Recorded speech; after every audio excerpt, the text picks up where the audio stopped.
perfecta paz allí tendré, mejor que gozo.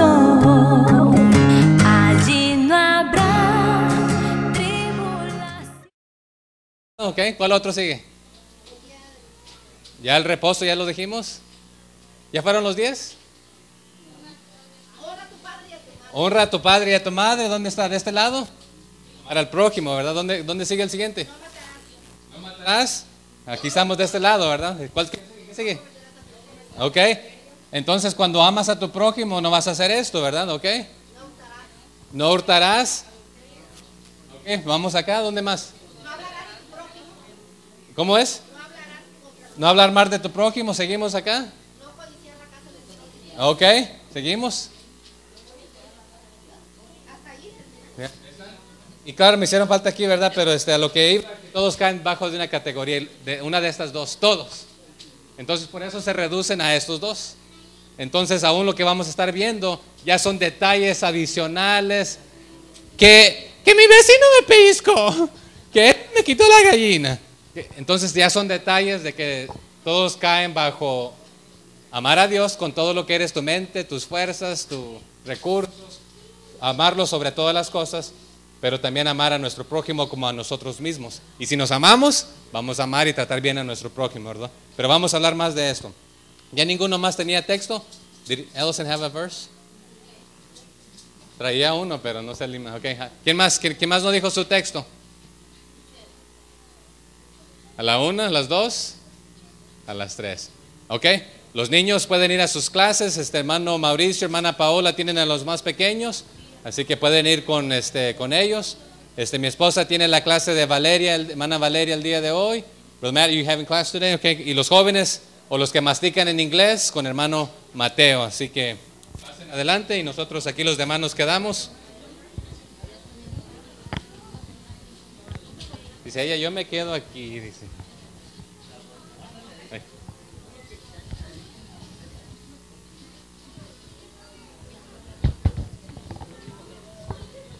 Entonces estamos en el capítulo 22.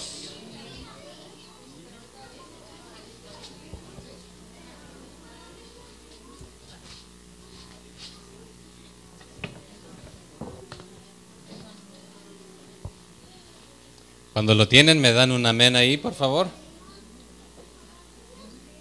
Éxodo 22. Ya se le dio lectura esta mañana. Gracias, hermana Elizabeth, por darle lectura.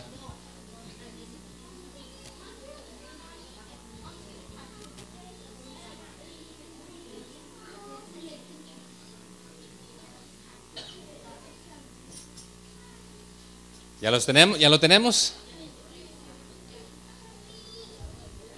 Allí el encabezado usted notará que dice leyes sobre la restitución, pero otra vez van a caer bajo de una de estas dos categorías y vamos a entrar ahí. 22:1. ¿Lo tenemos? Marchamos, entonces damos inicio. Dice el 1: cuando alguno hurtare buey u oveja y lo degollare o vendiere, por aquel buey pagará 5 bueyes y por aquella oveja 4 ovejas. Una pausa aquí, antes de entrar, vamos a ver primeramente 3 tipos de robos y sus consecuencias. Vamos a hablar de una clase de hurto o traspaso de linderos que pueda ser una casa. Vamos a hablar de traspaso o hurtar y quedarse con aquello que te has robado. Y luego hay un paso adicional, es robar algo como un animal y matarlo, o comerlo, o ponerte un puestecito allá al lado de la calle para vender tacos de una vaca que robaste y mataste. Y vamos a hablar de algo que robas para venderlo y sacarle provecho, ¿verdad? No siendo tuyo. Y aquí yo sé que ninguno de nosotros nos atreveríamos a robar. Ninguno de nosotros. ¿Verdad que no? Pero le tengo noticia. Me atrevería a decir que la mayoría que estamos aquí hemos robado. Dice, no hermano, no diga eso, yo soy persona honrada, yo no robo, yo no hurto, yo no soy. Bueno, vamos a hablar de unos detalles. Por ahí, por Malaquías, también dice el Señor, en esto me has, y ahí lo voy a dejar, ¿verdad? Me has robado. Ok, pero regresamos aquí al verso 1. Cuando alguno hurtare buey o oveja, entonces, primera categoría es simplemente hurtar, robar. ¿Ok? ¿Qué vas a hacer con aquella cosa? Aquí dice buey u oveja. Y la oveja, uno sabe lo que es oveja, ¿verdad? Un buey puede estar hablando de el macho de la oveja o de una vaca, ¿verdad? Que normalmente es lo que conocemos nosotros como un buey, ¿verdad? Un toro. Pero aquí otra vez se le puede referir al macho de cualquiera de estos animales. Y recuerden que los egipcios tenían maltratando a los israelitas, y cuando salieron con ciertos animales y ciertas pertenencias. En esos momentos los israelitas no tenían microondas, una tele de 42 pulgadas, no tenían ¿no tenían qué, hermana? Computadoras, cosas que se metieran a su casa a robar.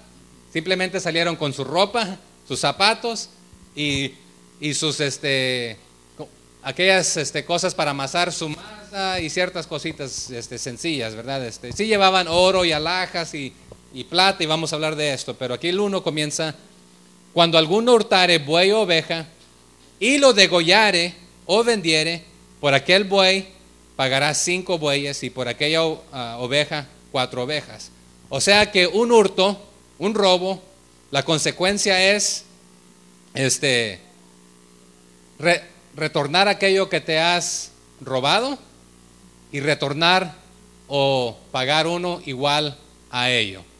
Normalmente si solamente robaste. Pero si robaste y mataste y vendiste, la consecuencia era, y no es muy claro aquí, que si retornabas aquel que te robaste y pagabas 5 más, si eran bueyes, o 4 ovejas más la que devolviste, o si devolvías aquella y pagabas 3 más. Pero aquí nos dice que por un buey son 5 y por una oveja son 4, ¿verdad? Entonces, ya sea que si la robaste para comer o para matarla, ¿verdad? Matarla y comértela, o para venderla, esta era la consecuencia. Pero si solamente te la robaste, si no la habías vendido ni matado, la devolvías y dabas otra igual a ella, ¿ok? Pero, ¿por qué esta regla? Bueno, esta cae sobre ¿cuál? Amar a tu prójimo, al trato de tu prójimo, cómo conllevarte. Pero esta categoría es muy importante porque muestra persistencia, determinación, sin remordimiento, y es un paso antes de violar más a la persona. ¿Cómo así? Violaste los linderos porque ¿qué hiciste? Tomaste algo que no era tuyo, pero ya era con premeditación, alevosía y ventaja. ¿Por qué? Ya habías considerado qué vas a hacer con aquello que te robaste. ¿Lo voy a vender? ¿O lo voy a matar y me voy a hacer unos taquitos, una birria, unos, no sé, de taco, un caldo de res? Voy a vendérselo al carnicero allá en la esquina para ganarme un 5, o tú mismo ibas a poner un puesto, no sé, qué sé yo, ¿verdad? Pero ya otra vez lo habías considerado, lo habías planificado, lo habías pensado, lo habías meditado y lo llevaste a cabo. Entonces, esa es la cuestión aquí, el problema, ¿verdad? Pero nótese que dice el verso 2: si el ladrón fuere hallado forzando una casa y fuere herido y muriere, el que lo hirió no será culpado de su muerte. Ok, aquí forzando una casa, otra vez usted dirá, pero hermano, estamos hablando de los israelitas que salieron de Egipto, tenían casas ellos, tenían ¿qué? Y acampaban en tiendas ya les di la respuesta, ¿en qué acampaban? Pero este término forzando una casa se traduce de esta manera, pero también significa rompiendo entrada, que estás comenzando a robar también, y también significa que te agarraron con las manos en la masa, como diríamos nosotros, ¿verdad? Pero violó los parámetros, rompió el código moral y social, forzando a entrar a tus parámetros donde vives o donde tienes tus animales. Y no tiene ningún otro motivo más que causar daño. O sea que ya violó ciertos derechos, ciertos parámetros, y quiere seguir violando en este aspecto. Pero ¿se acuerda qué dice la Biblia? Que nosotros somos las ovejas. ¿Estamos en qué? En el redil del Señor. ¿Y quién es el que entra por la puerta? El pastor de las ovejas. El pastor quiere y procura el bien de las ovejas. Pero si no es pastor, ¿por dónde entra? Dice, el ladrón, el salteador o saltador, ¿cómo es? Salteador. ¿Por dónde entra? Dice, no entra por la puerta, entra para robar. Se encarama, se sube por el redil, ¿verdad? Entonces, pero aquí está el detalle. Cuando una persona dice, si el ladrón fuere hallado forzando una casa y fuere herido y muriere, el que lo hirió no será culpable de su muerte. En aquellos tiempos, ¿sabe qué no había? Electricidad. Entonces, si un ladrón se encontraba con las manos en la masa, se le consideraba defensa propia. Y si lo hería y aquella persona moría, el que defendió sus bienes y su persona no era culpable de este daño. Entonces, ¿por qué? Porque aquella persona no solamente otra vez violó los parámetros, rompió el código moral de respetar lo que no es tuyo, sino que ahora te lo quiere arrebatar, te lo quiere quitar a la fuerza y tiene potencialmente otras intenciones, no solamente de violar tus derechos, pero si está entrando a tus parámetros de tu familia, puede hacer que haya otros motivos. Entonces, en este aspecto,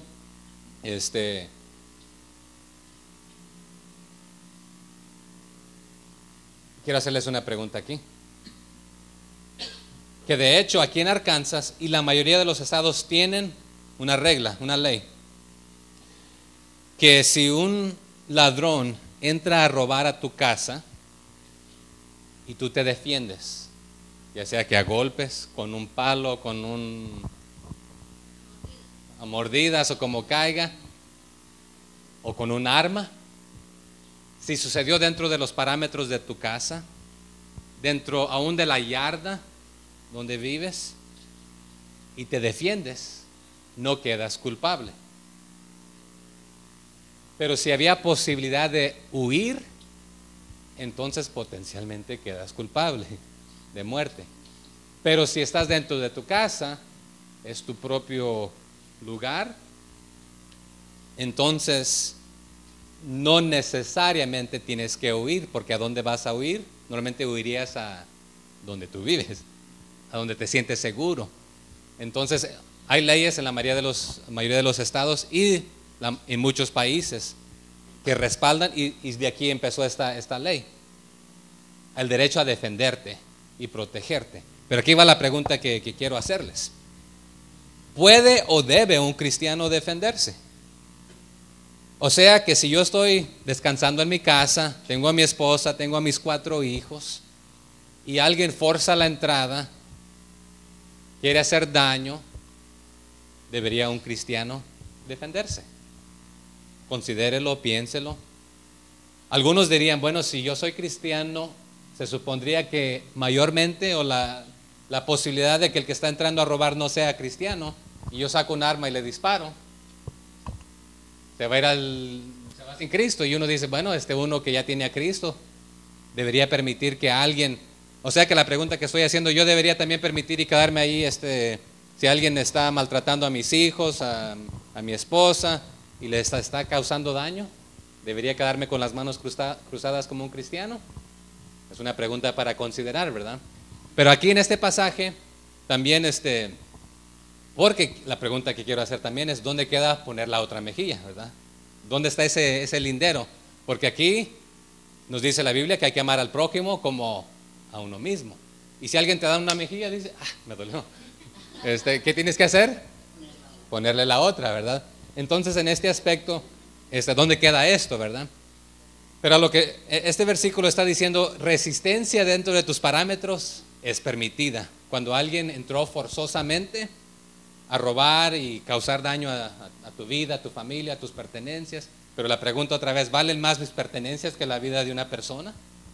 Analícelo, piénselo. Pero si tienes todo motivo de concluir de que tu vida peligra o la de los tuyos, otra vez las leyes aquí defienden al que se defiende. Con motivo, ¿verdad? Si no, desde que vamos a hablar más tardecito de esto, ¿verdad? Pero aquí va otra pregunta.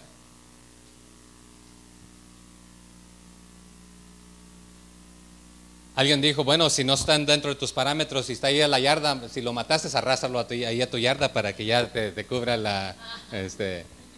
No, pero... Y vamos a ver lo que es al revés aquí de esto, ¿verdad? Pero dice, si el ladrón fue hallado forzando una casa y fue herido, y por causa de aquella herida, si le diste un golpe en la nuca, ¿por qué? Porque en la noche no podías distinguir, no sabías de qué se trataba, qué motivos e intenciones tenían, entonces fue defensa, ¿verdad? Entonces, si muere por la herida, el que lo hirió queda absuelto de culpa. Pero aquí hay un detalle. Todo pecado requiere derramamiento de sangre. Y vamos a aprenderlo. ¿Cómo así? ¿No? Deberíamos perdonarnos y amarnos. Y lo vamos a dialogar aquí en breve, ¿ok?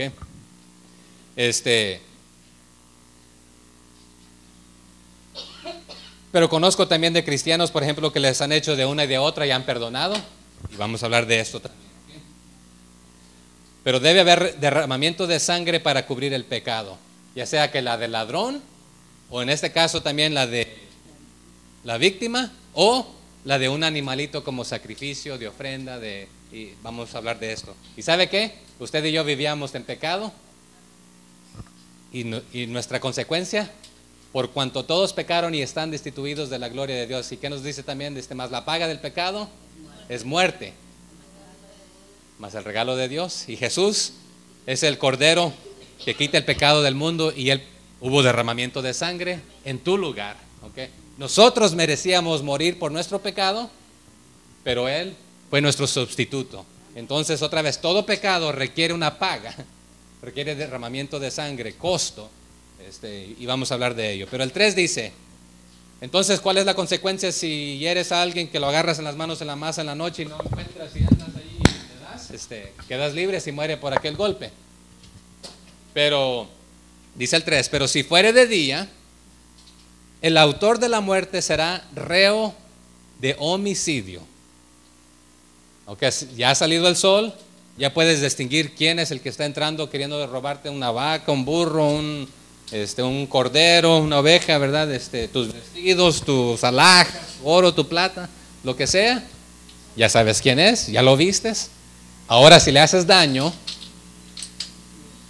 quedas culpable. Dice, serás reo, y aquí reo significa culpable de derramar sangre. Se te reclamará a ti, como el que está defendiendo tu hogar ahora, la sangre de aquella persona, porque lo viste, lo reconociste, a quien te estaba asaltando, y potencialmente pudiste haber evitado la muerte, ¿verdad? Entonces, por eso se te pedirá. Pero otra vez, aquí está el detalle, dice, pero si fuera de día el autor de muerte, y note que le nombra el autor de la muerte. Aquí usted se está poniendo en la posición de Dios. ¿Quién es el autor de la vida? Dios. Y usted se está poniendo en la autoridad de quitar de quitar una vida, ¿verdad? Entonces será culpable de homicidio. Entonces, pero otra vez tiene que haber pago de sangre. El ladrón, en lugar de pagar con su vida, a ver si me sale bien.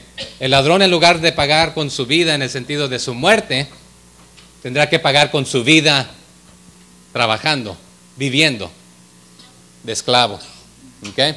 Entonces hay pago como quiera, ¿verdad? O pagó con la muerte, o pagó con su vida, con la vida, dando su vida, derramando su sangre, o pagó con su vida en el sentido de esclavizarse por 6 años, era la regla. ¿Okay? Entonces, porque cada 7º año se tenían que soltar todos los, darse en libertad los esclavos. Pero aquí está un detalle, dice el 3, ¿verdad? El ladrón hará completa restitución, pero si fuere de día, el autor de la muerte será reo de homicidio. El ladrón hará completa restitución, en otras palabras, pagará aquello que estaba robando, que no tuvo éxito, lo agarraste con las manos en la masa, pero como quiera le concierne ahora no solamente devolverlo, sino pagarlo, otro igual con lo que se estaba robando. Pero dice, si no tuviere con qué, que es algo medio curioso y gracioso, ¿por qué estaba robando? Es una pregunta. Analícelo. ¿Estaría robando porque quería acaparar y tener más? ¿O estaba robando por necesidad? Vamos a ver más adelante, hay una regla en cuanto a cómo ayudar al que tiene necesidad entre nosotros.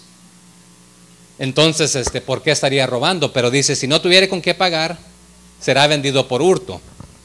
Pero hermano Carlos, si alguien se está metiendo a robar a su casa, aquí dice, vamos a ver cómo es que dice, será vendido por su hurto. Habían dos opciones: quedaba endeudado a usted por 6 años para trabajar para usted, o usted tenía ahora derecho y potestad sobre su vida y podía venderlo a alguien más. La pregunta es, ¿confiaría usted de alguien que estaba robándole y ahora se va a quedar 6 años con usted para trabajar y pagar la deuda? Mejor lo vende, ¿verdad?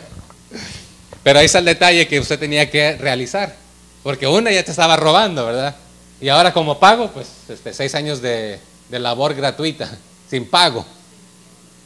Dice, porque si no tiene con qué pagar, pero da a entender que habían algunos que estaban robando simplemente porque querían más y querían más y querían más y querían más y tener más que el otro, y agarraban lo que no era de ellos, la codicia. Entonces, ¿qué dice uno de los mandamientos? No tengas envidia de lo que tiene tu prójimo. Mira, se cree la gran cosa de esa trocota, se la voy a robar, se la voy a rayar, se la voy a cortar las llantas. ¿Quién se cree que pero nos dará envidia de que nuestro vecino tenga más que nosotros? Analícelo, considérelo, ¿verdad? Deberíamos alegrarnos que a alguien le va bien, que si lo está haciendo honradamente, ¿verdad? Si no, pues habrán consecuencias también. Entonces, si no, dice al final del 3, si no tuviere con qué, será vendido por su hurto. Entonces otra vez era esclavizado por 6 años. Así que note algo: iba a robar una cosa, ahora termina pagando 6 veces, por 6 años, perdón, más de lo que aquello que iba a robar. Les iba a contar una pequeña historia.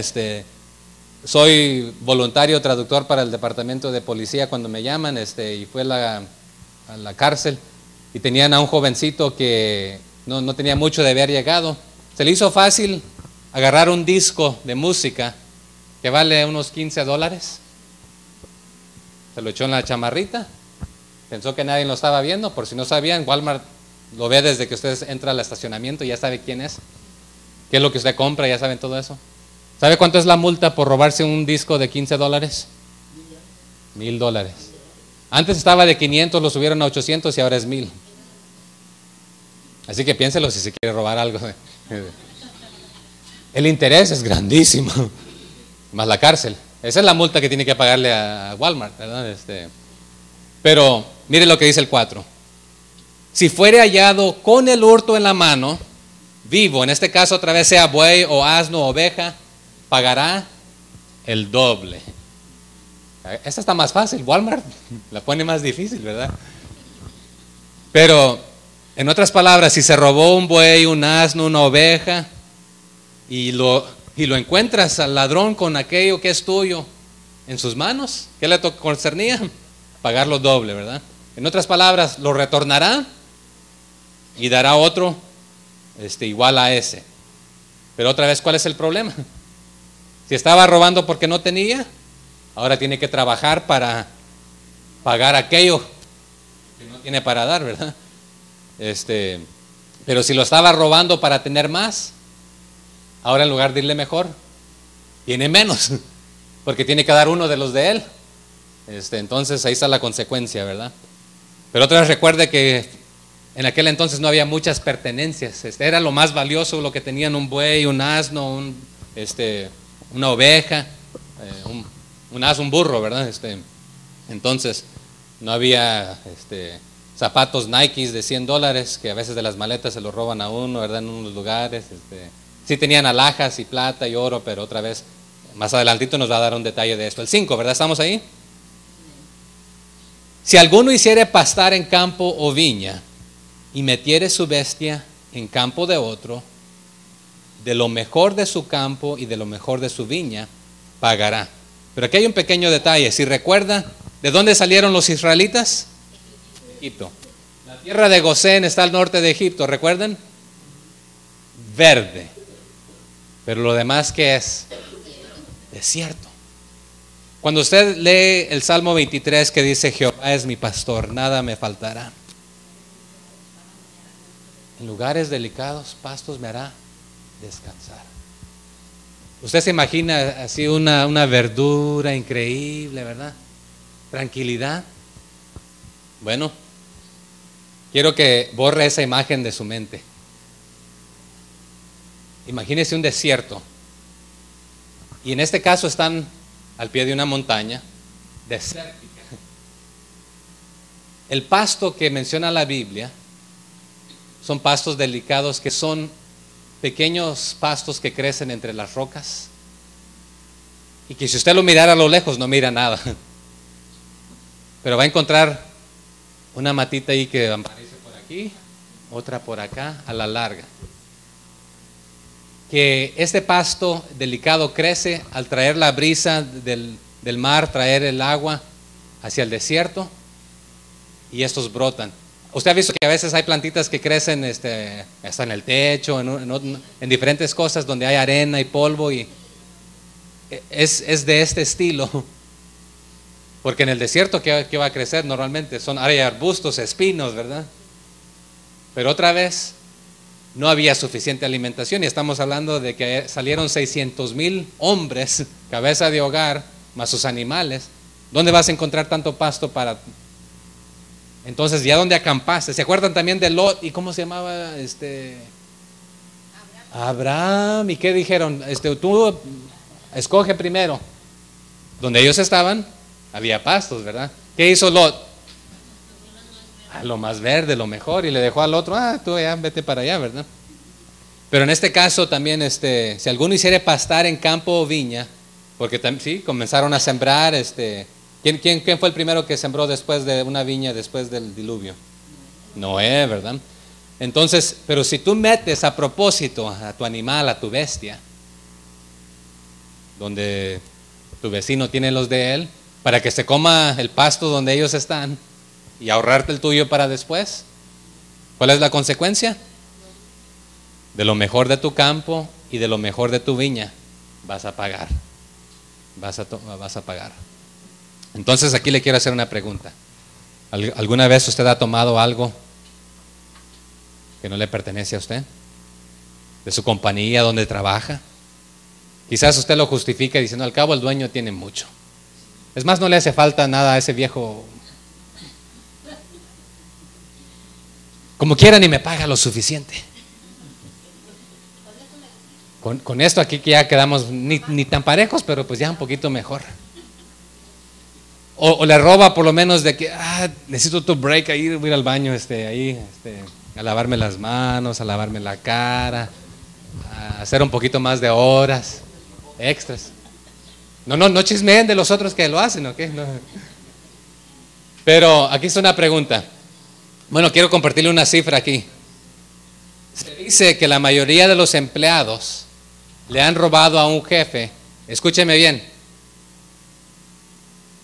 mínimo $50 a máximo 5 millones. ¿Usted quiere saber cuál es el nivel de... O sea que es uno de los negocios, por decirlo así, más lucrativos? Que en otras palabras, hemos tomado algo que no nos pertenece a nosotros y lo justificamos fácilmente. Pero si vamos a tratar bien al prójimo, bueno, le puedo tomar esto, me regala esto, ya si es así, pues ya magnífico, ¿verdad? Pero cuando es, en este caso, si tú vas a propósito, mires que el vecino todavía sus animales, voy a llevar a los míos ahí para que coman, y luego, bueno, si a propósito accidentalmente te toca restituir, pagar, ¿verdad? De lo mejor de lo tuyo, no las obras, sino de lo mejor, ¿verdad? Entonces, pero otra vez justificamos nuestras acciones cuando se trata de un jefe o de donde trabajamos, de que como quiera no me está pagando lo mínimo y me hizo trabajar más horas, etcétera. No me detengan, avancemos porque no quiero hablar más de eso ya. El 6. Cuando se prendiere fuego y al quemar espinos, quemare mieses amontonadas o en pie o campo, el que encendió el fuego pagará lo quemado. En otras palabras, serás responsable de lo que destruya el fuego que tú comenzaste. Al comenzar a arder, a quemar espinos para limpiar un terreno o prepararlo para alguna otra cosecha, Si destruiste la cosecha del vecino o lo que él ya tenía, te toca pagarlo. Así de sencillo, ese ya está claro, ¿verdad? Seguimos. El 7.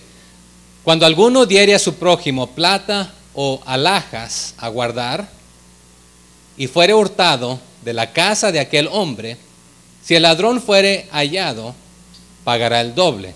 Y aquí no nos especifica si es el que a quien se le dio a guardar o al que lo robó, ¿verdad? Pero no había bancos en aquel entonces como tenemos hoy en día. Había prestamistas y vamos a hablar de ellos más tardecito. Pero si tú le encargabas al vecino, ¿sabes qué? Voy a ir hasta allá, te encargo aquí que me cuides mi oro, mis alhajas, mis vestidos, mis animales, hazme este favor. Imagínense, aquí estás haciendo un favor y si alguien entra y te lo roba cuando está sucediendo, ¿qué va a pasar? Pero aquí, si se halla, dice el ladrón, pagarás el doble. Tú devuelves lo que se robó y vas a dar otra parte igual. Entonces, y la pregunta es si el ladrón también paga lo doble. Y creo que sí. El 8 dice, mire, si el ladrón no fuere hallado, entonces el dueño de la casa será presentado, y quiero que note esto, aquí dice, a los jueces, para que se vea si ha metido su mano en los bienes de su prójimo. Porque si el hermano Tacho me da algo a guardar, yo le digo, hermano, fíjese que me da pena decirle, pero es que me lo robaron. Pero si se investigó y ya no se encuentra ningún ladrón, ¿quién puede ser el único otro potencial? Yo, ¿verdad? ¿A quién se va a llevar? Dice, entonces el dueño de la casa será presentado a los jueces. Aquí, esto es algo muy interesante. Se puede traducir al juez o a los jueces, pero ¿a quién representaban? ¿A quién representaba un juez? A la autoridad equitativa de Dios. ¿Quién puso los jueces? A los líderes primero. Moisés, ¿verdad? De millares, de 100, de 50, de a 10, ¿verdad? Etcétera. Pero la palabra que la Biblia usa aquí es realmente, y los llevarás a Elohim. ¿Y quién es Elohim? Dios. Pero la pregunta es, a la Trinidad aquí, a Dios Padre, Dios Hijo y Dios Espíritu, ¿los vas a llevar o los vas a llevar a las personas? Un juez, y hoy en día, se supone que hoy en día aún un juez es un representante de equidad, no ser parcial en el sentido que tú me caes bien o tú eres de una alta sociedad, tienes dinero, ok, no, un juez no podía venderse, ni comprarse, ni manipularse, él tenía que ser y representar a Dios aquí en la tierra. Pero si está diciendo lo llevarás a Dios, este problema, esta situación, ¿quién es el que nos convence de pecado de acuerdo a la Biblia más tarde? El Espíritu Santo, ¿verdad? Jesucristo es el que murió por nosotros, Dios Padre lo envió a hacer el sacrificio perfecto. También se puede traducir de esta manera: si no se encuentra ladrón, el que cuidaba de los bienes será traído ante Dios para ver si es ladrón. Pero también puede interpretarse así: si no se encuentra ladrón, déjalo en las manos de Dios. Él es justo y Él se hará cargo. También el Señor dice, mía es la venganza. Pero si tú quieres vengarte y tomar ahí, entonces podemos hablar de eso, ¿verdad? Pero aquí a los jueces, otra vez, está hablando representando a Dios mismo, aunque potencialmente otra vez eran los líderes, los jueces que Moisés había puesto. Pero al final de todo, Dios tiene la última palabra, ¿verdad? Marchamos más rápido. ¿Dónde estamos? ¿En el 9? En toda clase de fraude, sobre buey, sobre asno, sobre oveja, sobre vestido, sobre toda cosa perdida, cuando alguno dijere, esto es mío, la causa de ambos vendrá delante de los jueces, y el que los jueces condenaren, pagará el doble a su prójimo. Entonces, hermano Víctor, si yo traigo aquí puesta una camisa y usted de repente dice, esa es mía, así es, se tiene que deducir quién está diciendo la verdad. potencialmente yo se la robé. Me queda un poquito grande, noten, ¿verdad? Pero potencialmente don Víctor le gustaría tener una camisa rayada así como la mía. Entonces, ¿quién está diciendo la verdad? Y no sé si a ustedes le ha pasado, y ya les he contado esto. Yo he ido a corte tras corte y tras corte, y escucho a este decir algo, y escucho a ella decir algo, si es entre mujer y hombre, o si es hombre contra hombre o mujer, algo, y yo quedo convencido de los dos.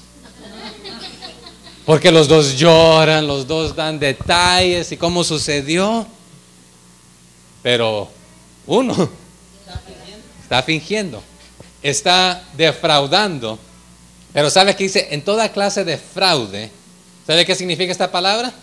Transgresión deliberada, rebelión intencional, brecha o ruptura de confianza, deliberadamente cruzando los linderos. Otra vez, ¿cuál lindero? El de amar a Dios sobre todas las cosas y amar a tu prójimo como a ti mismo y no tener envidia de lo que tiene o lo que sea, ¿verdad? Entonces, fraude, también otra vez hablando del redil, el que no entra por la puerta es fraude, es ratero, es ladrón, es mentiroso, está fingiendo ser algo que no es, ¿verdad? Pero si alguien dice, esto es mío, y no se sabe, pero ya hablamos también de que uno de los jueces más sabios fue el rey Salomón, ¿verdad? Cuando dos mujeres tuvieron sus hijos, el de una murió y se están peleando por el uno y por el que es mío, que no, que es mío, no, que es mío. Ok, démelo acá, tráigame una espada, les voy a dar mitad y mitad. Pero la que dijo, mejor dáselo a ella. Esa era la mamá, ¿verdad? Cuando se trata de un bebé, pero cuando es de una cosa, de un chacape, bueno, aquí de un buey, un asno, una oveja, una pertenencia, ¿verdad? Un vestido, dice también. Entonces los jueces decidirán de quién es. Y basado en la decisión, ok, es tuyo, entonces tú pagas lo doble por haber traído este testimonio falso. Pero si encontraron que se lo había robado, regrésalo y paga otro. Entonces, me imagino que ese era un trabajo difícil. Yo no sería buen juez porque otra vez me convencen a mí, me queda claro como que no sé de quién es. Sí.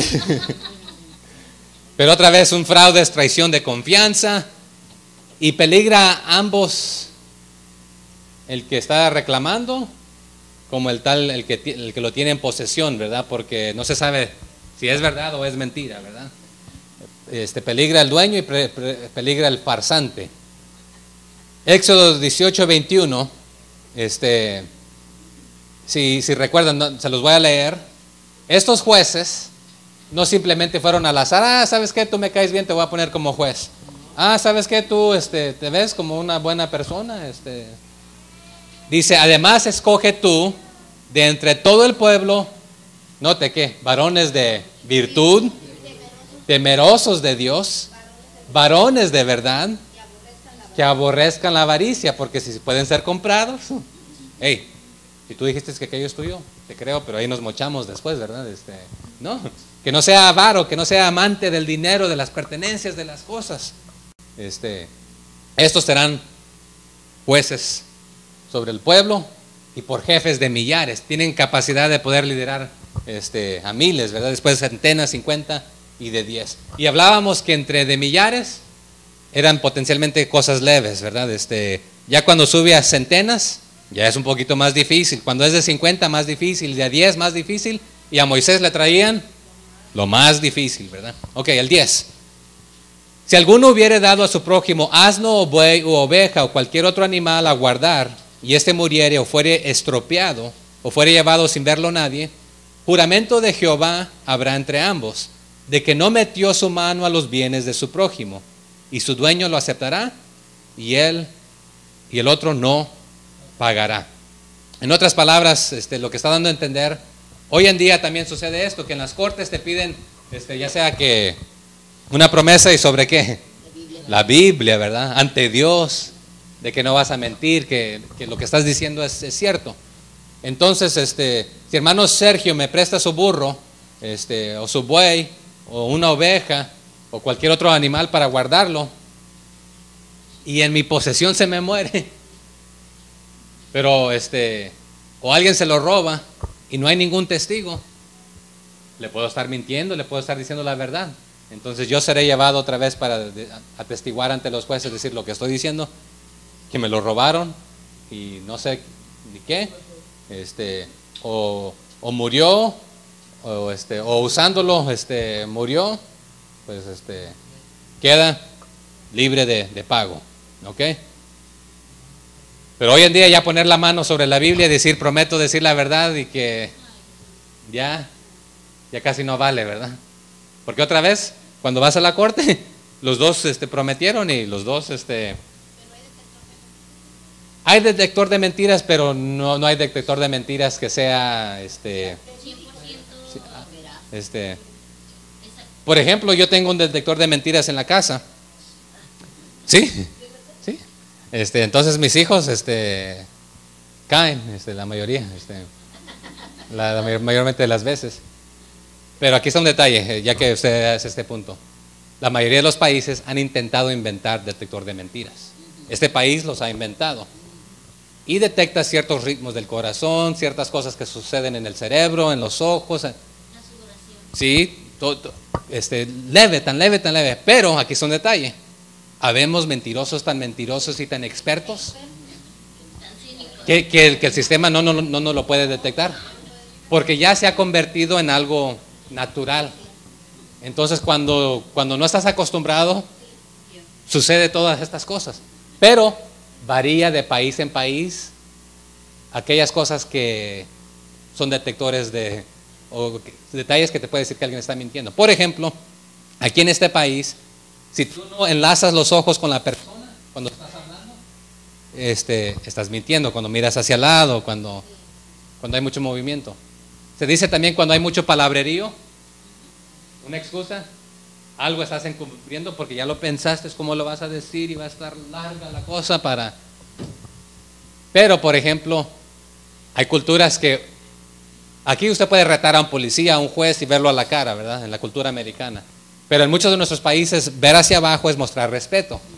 Entonces, ellos lo pueden interpretar como que uno está mintiendo, pero uno está mostrando respeto. Entonces hay culturas, por ejemplo, la cultura japonesa no te va a decir si está desconforme con algo, pero hay cositas sencillas que, por ejemplo, si se rasca, ya es algo que uno puede detectar, sí. Pero uno tiene que saber todas esas cosas. Pero si nomás es una comezón, estaba rascándose porque está mintiendo, está ocultando, ¿verdad? Matándose un piojo. Entonces, no hay un detector de mentira que sea 100% para todas las culturas y seguro, ¿verdad? Entonces, sí. Y si descubren a alguien aquí en Estados Unidos en la corte que echó mentiras, ¿qué puede pasar? Hay consecuencias en ese aspecto, sí. Entonces, ¿Pero qué tan grave puede ser? varía el nivel de... Pero otra vez, aún este sistema está corrupto. Entonces puede ser comprado, puede ser manipulado, puede ser...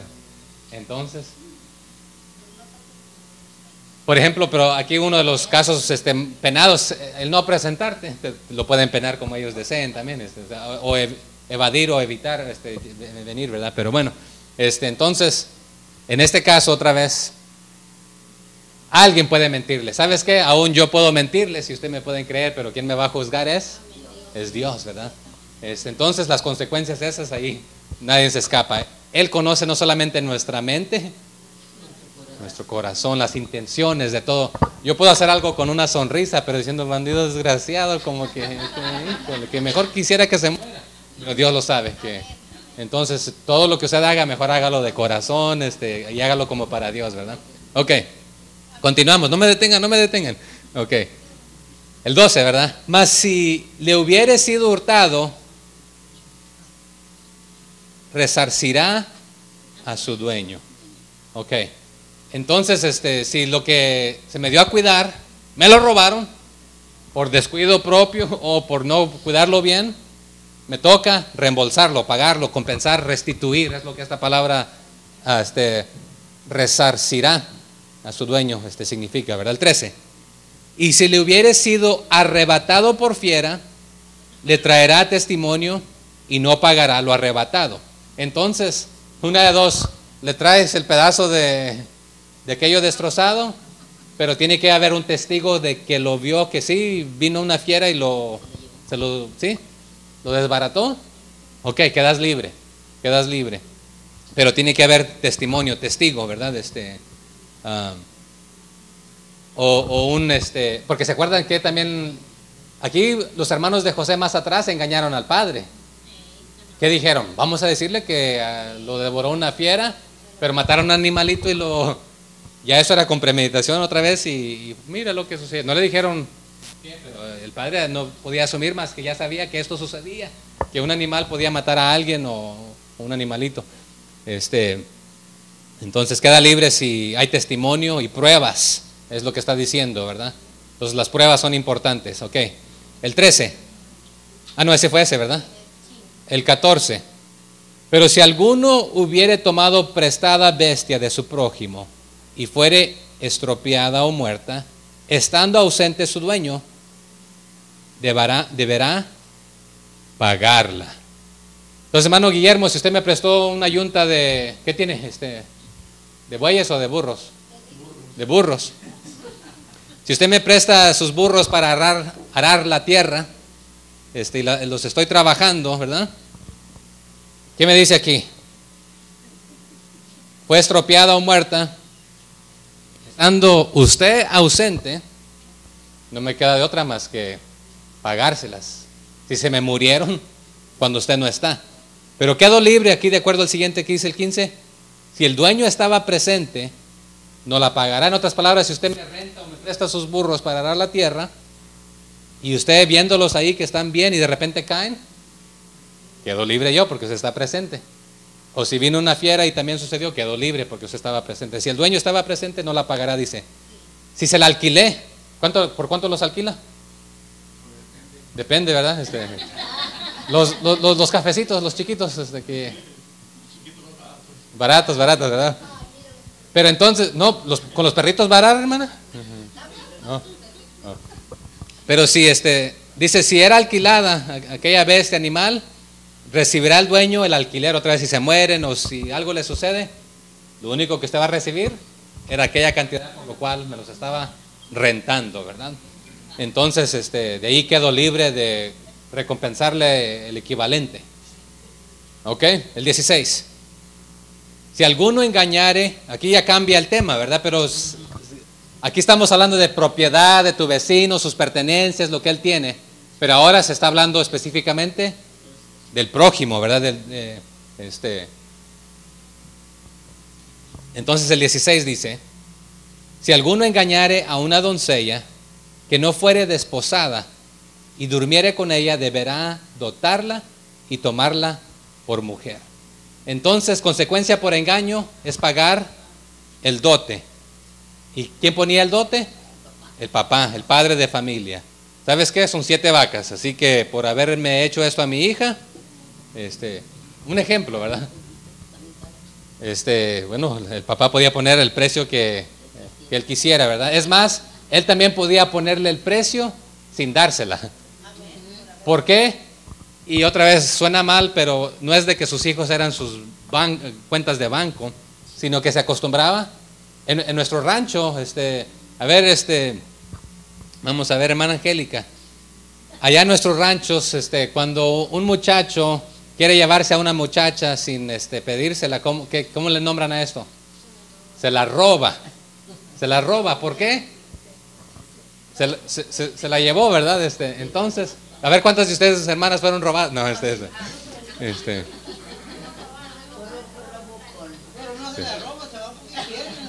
No, yo sé.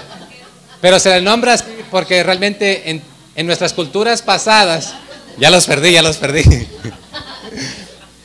En nuestras culturas pasadas y aún especialmente aquí en los israelitas, se ponía un dote, un costo para que la muchacha saliera bien, ¿verdad? Entonces, ya la familia sabía que iba a estar recibiendo.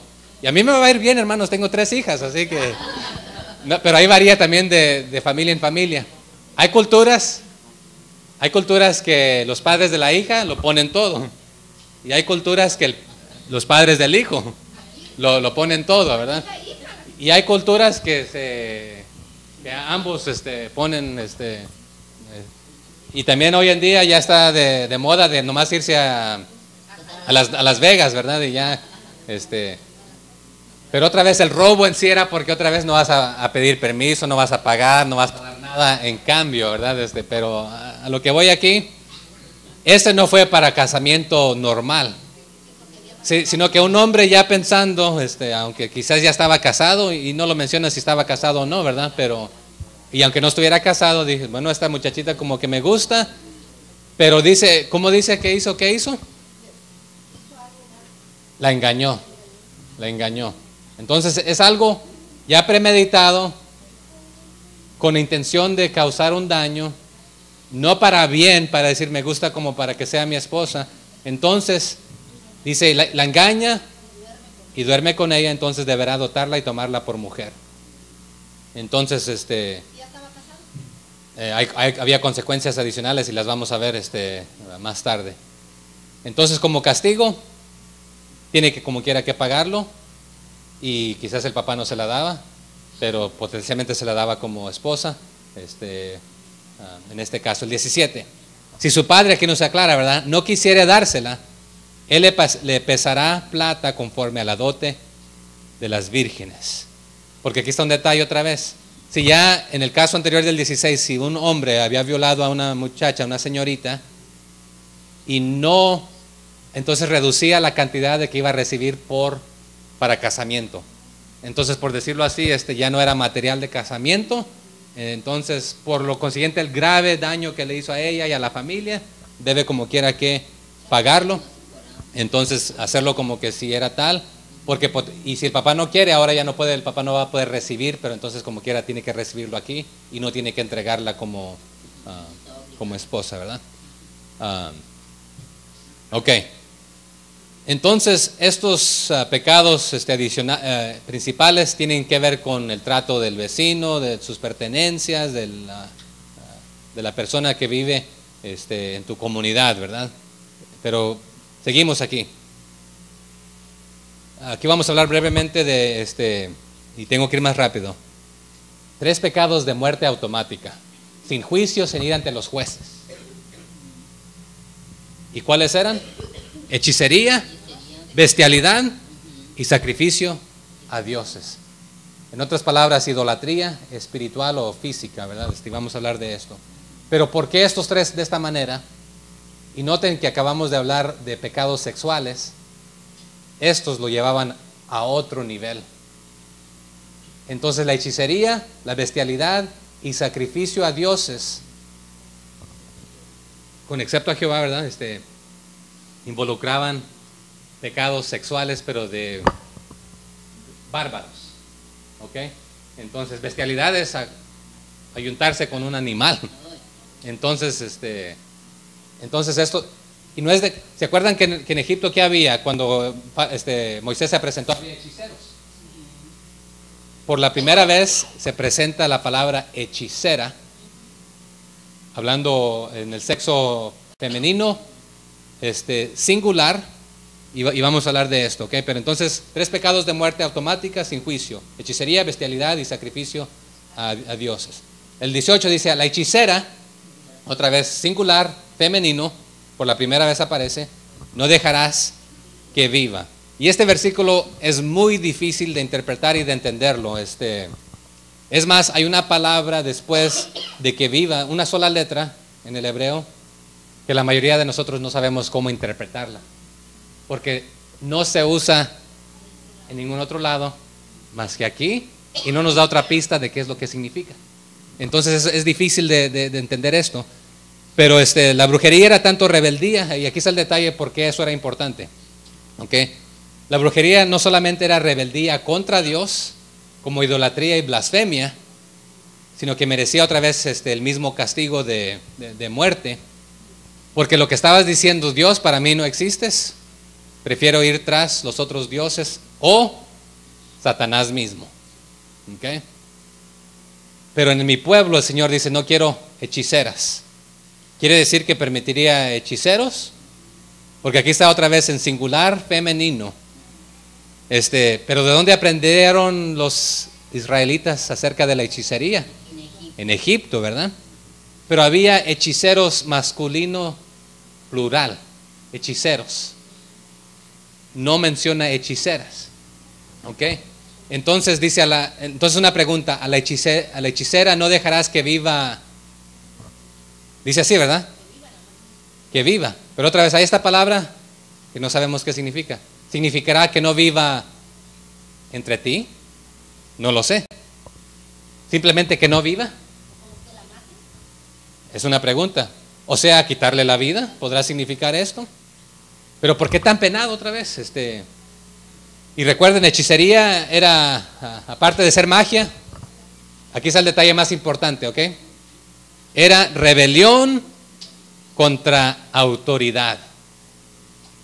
Y rebelión contra autoridad de la cabeza. Y la hermana Natalia dijo algo clave hace rato en su resumen. ¿Quién es nuestra cabeza? Cristo, ¿verdad? Y la cabeza de la familia, ¿quién es? El hombre, ¿verdad? Y en el caso que haga falta el hombre, es la mujer.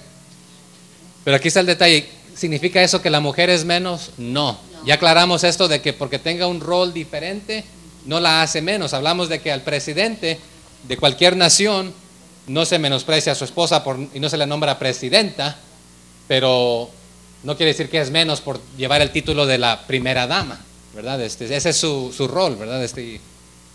Y hablamos que también a la esposa del doctor no se le dice doctora, ¿verdad? Pero en este aspecto lo usa en femenino singular, es porque la hechicera se está rebelando contra la autoridad del hombre y mayormente contra la autoridad de Dios, desechando y dándole la espalda a Dios y corriendo hacia Satanás o los dioses ajenos. Y ya se me fue el tiempo prácticamente y voy a intentar terminar esto, pero aquí quería hablar de Isaías 57 y quiero que lo lea después en su casa. Esto nos expande más lo que significa esto de la hechicería, o de la hechicera, perdón. Y en este capítulo Dios mismo le llama a Israel, que ha estado jugando con esto. Ok, pero vamos a continuar. Ok, el 19.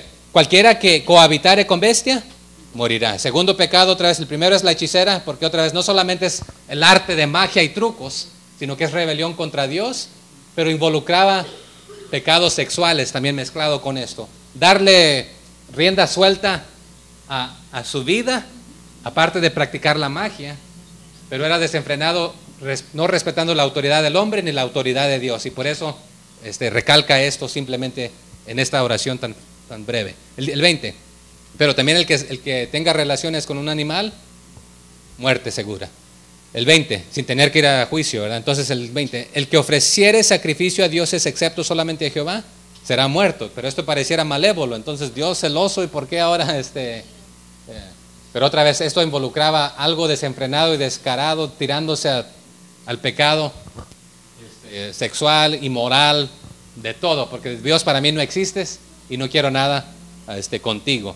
Porque vamos a aprender que Israel era idólatra y se convierte, y en el tiempo de los jueces vemos que cada quien hacía lo que bien le parecía, ¿verdad? Pero vamos más rápido para terminar. Vamos ahora a hablar de las últimas tres categorías, y es trato hacia personas, tres clases de personas específicas y las consecuencias. El trato hacia el extranjero, el trato hacia la viuda y trato hacia el huérfano. Gracias. Estas tres categorías aquí. ¿Y cuál categoría cae en la más grande? Del prójimo, ¿verdad? Cómo tratar al prójimo. El 21 dice, y al extranjero no engañarás ni angustiarás. ¿Por qué? Porque extranjeros fuisteis vosotros en la tierra de Egipto. ¿Y sabe qué? Usted y yo estamos aquí de extranjeros también, ¿verdad? Espiritualmente hablando, dice que nuestra ciudadanía está ¿dónde? En los cielos. No somos de esta tierra, somos peregrinos y extranjeros. Pero también la mayoría de nosotros no somos de este país. Pero la pregunta que quiero hacerles, ¿cómo tratamos a los demás? Sean del mismo país o de un país vecino. Aquí tengo entendido que hay lugares de que si eres de un país y el otro es de otro país, que no se llevan bien. Pero ¿cómo los tratamos? Ok, piensen nomás en eso, ¿verdad? pero debemos tratarlos bien realmente. Ok, el 22. A ninguna viuda ni huérfano afligiréis. Y aquí afligir es muy similar a lo que dice al extranjero: no lo engañes, no lo angusties. Pero afligir es humillar, maltratar, hacer daño o explotarlos. O sea que sacarles todo el jugo, aprovechándose de ellos. No harás esto del extranjero, ni de la viuda, ni del huérfano. Porque dice el 23, porque si tú, aquí está la consecuencia, llegas a afligirles, o sea que explotarlos, hacerles daño, maltratarlos, humillarlos, engañarlos, angustiarlos. Porque si tú haces esto y ellos clamaren a mí, ciertamente oiré su clamor. Yo su clamor, el 24.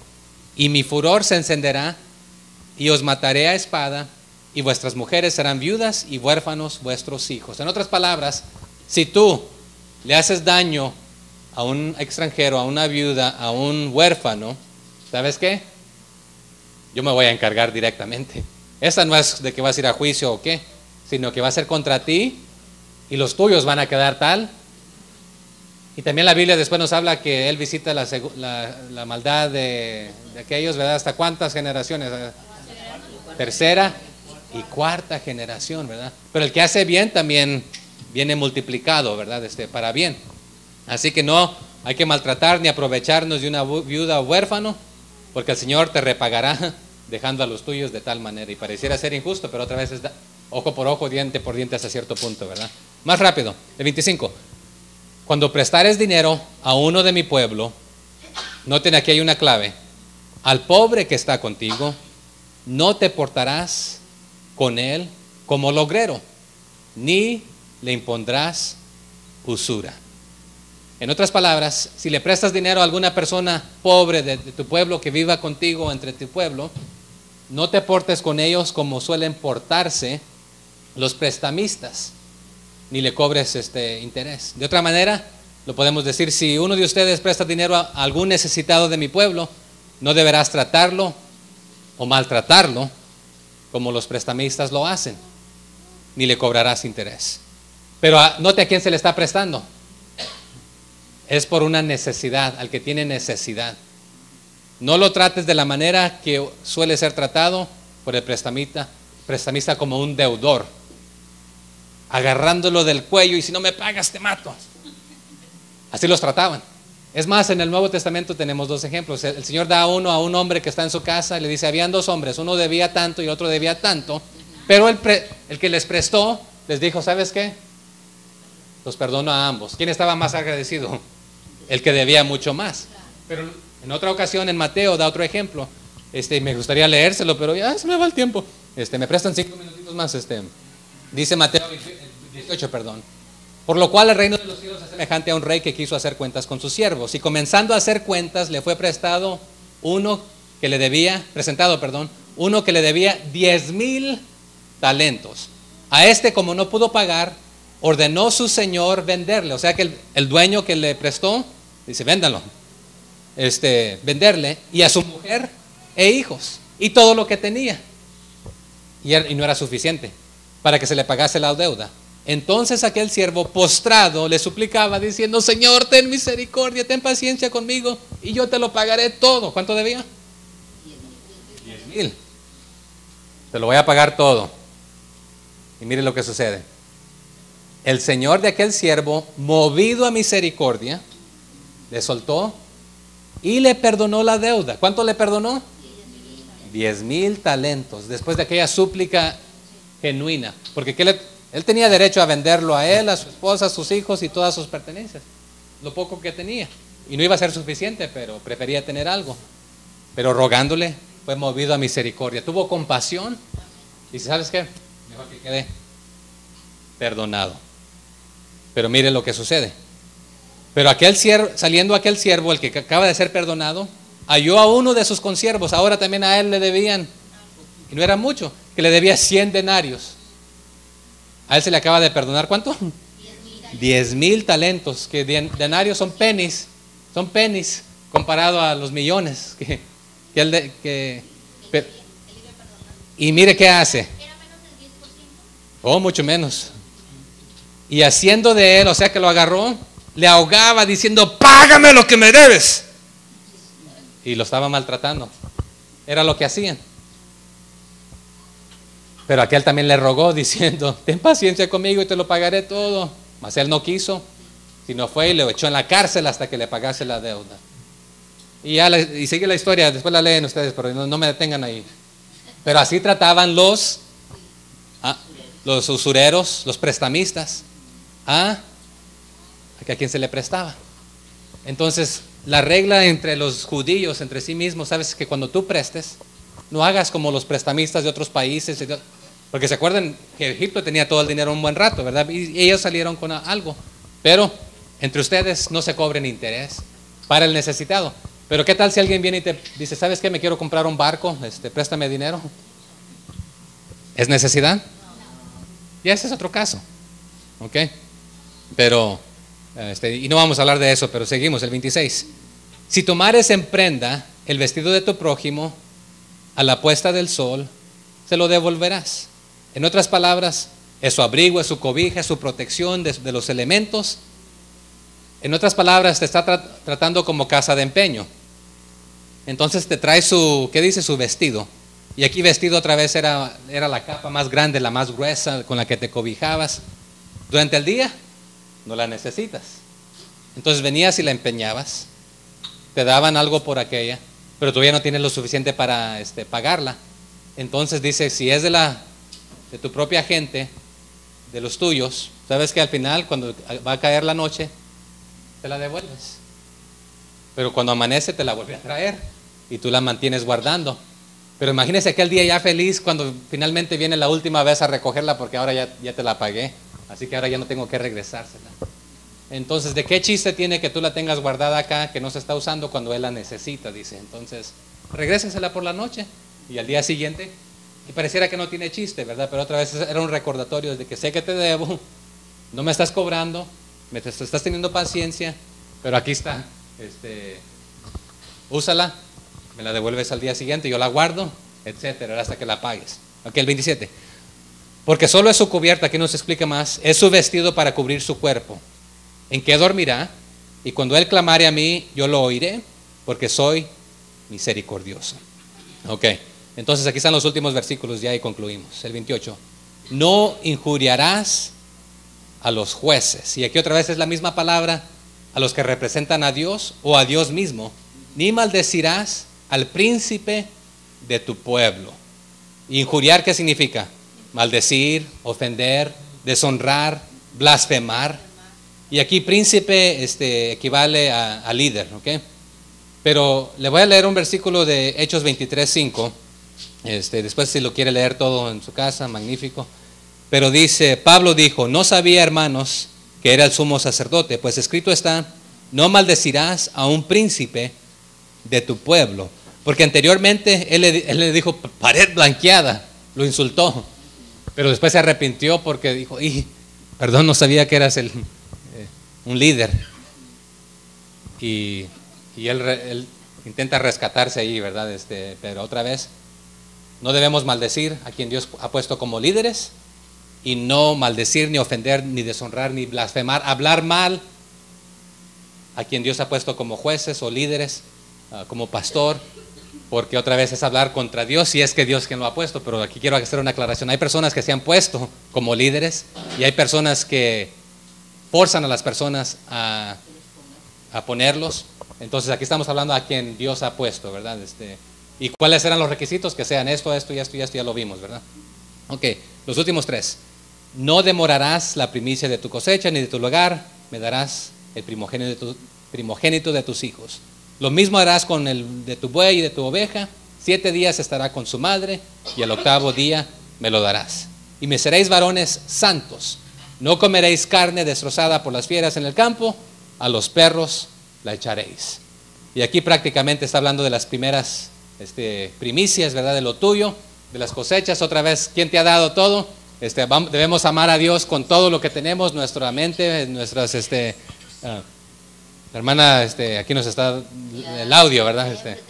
Está bien. Entonces, lo que usted tiene, ¿de quién es? Él le ha dado las fuerzas, la energía, la habilidad para hacerlo. El día que Él decide su último respiro, usted no se lo llevará. Pero lo que Él está diciendo, ¿sabes qué? Realmente todo es mío. Esto es un recordatorio para que te recuerdes que es mío. De lo primero, vas a dedicarlo, a santificarlo, a apartarlo para mí, ¿verdad? Y quiero que ustedes sean varones santos, gente santa, otra vez a guardarse del mal, abstenerse de esto, obedecerme, seguirme, pero en el sentido otra vez que todos los estatutos, las reglas, las normas que les he dado es para su bien, no para maltratarlos o oprimirlos, sino que es para su bien. Pero al respetar a nuestro prójimo, vamos a respetarlo a él, a su familia, a sus pertenencias, a sus cosas, vamos a tratarlo bien, sea forastero, sea viuda, sea huérfano, sea quien sea. Trabajemos para un jefe bueno o malo, si no es nuestro, hay que respetarlo, aunque él no nos respete, nosotros lo hacemos como para el Señor, ¿verdad? Porque otra vez, últimamente, debemos amar a Dios con toda nuestra mente, nuestras fuerzas, nuestras habilidades, nuestros recursos, porque son de Él, porque Él es quien nos da la vida, Él es el autor de la vida, ¿verdad? Así que lo que hagamos en estos días, que sea para la honra y la gloria del Señor, amándolo a Él sobre todas las cosas, con todo lo que tenemos, lo que somos, y amando a nuestro prójimo como a nosotros mismos. Vamos a orar.